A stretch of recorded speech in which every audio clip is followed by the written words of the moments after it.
Mixer दिला? त्या दिवशी दादाला मिक्सर मागायला आला, तिच्या आईला जळलाय मिक्सर आमचा, दिला नाही त्याने मिक्सर.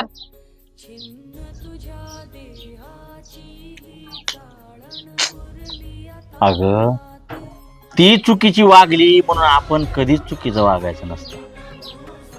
कारण तुमच्या या सगळ्या कर्माचा हिशोब इथं नसतो, वरती होतो. म्हणून माणसाने कसं चांगलं वागावं आणि ह्या जगात चांगल्याच नाव निघतं. शुद्ध बिजापोटी फळ रसाळ गोमटी. म्हणून स्वावलंबी जगायचं करायचं. लोकांवानी धूर्त अजिबात नाही.